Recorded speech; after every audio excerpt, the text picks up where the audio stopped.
The ultimate cliffhanger.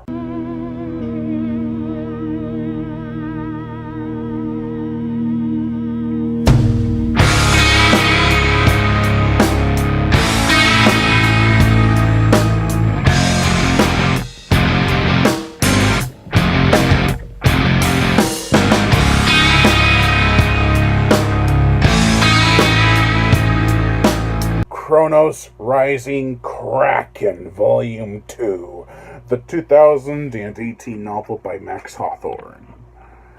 Don't worry, there will be no spoilers in this review. The plot. While searching for predatory prey, Garm Braddock and his crew aboard the Griffin come across an old World War II vessel that doesn't show up on their records. Indeed, a great find. That is until something goes awry. Within the dilapidated structure of metal and ghostly halls, a creature or creatures have made their home and will do anything to protect it. Meanwhile, Natalia has her orders from Tartarus headquarters' own scientist, Dirk Braddock, to investigate an island known as Diablo. With the horrors of each mission getting worse, the terror strikes home and mischievous and insidious deeds will be revealed. For a book whose length of story time runs for 513 pages, this book never gets boring nor padded down with unnecessary filler or dialogue. Much like Max Hawthorne's other work, this is a quick read. I hate to say it, though. This took me the longest out of any of his books to read. 8 days, but I was so busy. I could have done it in less, though, if I had more time. Excuses. I am going to start delving into this review with some minor nitpicks. Well, actually, one. For a book that has a cover featuring a prominent megalodon fin, there is very little shark action in this book, especially when compared to the Kraken. I get it, it's called Kronos Rising Kraken, Volume 2 for that matter. So of course, the octopus creature would be focused on more. But then why not feature a tentacle on the artwork at the very least? I will say, though, that having it focus more on the Kraken creature is a welcome addition. In Volume 1 of the Kraken storyline, there wasn't enough of the title animal, in my opinion. That minor-ass nitpick does not affect the rating at all because that would be unfair. It has nothing to do within the context of the book. So now let us move on to what I love about this book. The biggest compliments I can give it are the pacing, characters, story, action, and sheer gore shed. For a third book in an ongoing series, the author doesn't seem like he's running out of steam at this point or anytime soon. His storytelling gives us enriched characters with purpose and motivations.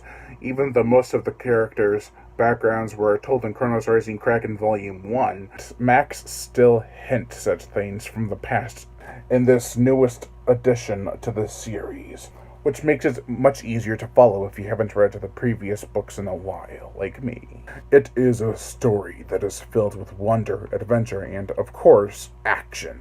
Our curiosity of the sea is a common feeling. We look at a tree and we feel its gargantuan presence, yet we can still see the top. We look at the sea, there is no top, end, or any other peak in sight, well, depending on how far it goes out. It is the emotion we endure when something is beyond comprehension, yet it is right there in front of us. It is mind over size. There's plenty of bewilderment to be had in this novel. It makes you feel small, either via creature or the ocean floor. We get to go on these journeys with our characters, and there's lots of exuberating excitement to encounter. It is an underwater blast of bloody entertainment. The gore!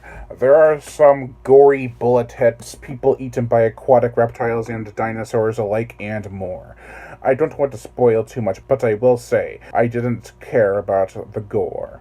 This time I was so focused on the characters to really pay attention to some of their grisly demises. That's a talent all in of itself from a great author. While receiving the score I will present it with, and with said rating being the same as the first novel's score, I still prefer the first novel. This is an amazing achievement, and I am beyond excited to see what's next. If you think The Empire Strikes Back had the ultimate cliffhanger, you might want to reconsider and consume this book. Definitely read the entire series in order, of course. Once I have more time, I will reread this series from front to back, all at once, and then I'll have the full Kronos Rising experience, as a wise man once said. Time to get a Kraken. Overall, I give Kronos Rising Kraken Volume 2 a 5 out of 5 solid. Lion Brian Gatto, host of Horror Show Entertainment. Make sure to like my Facebook page and the description below and leave comments and subscribe.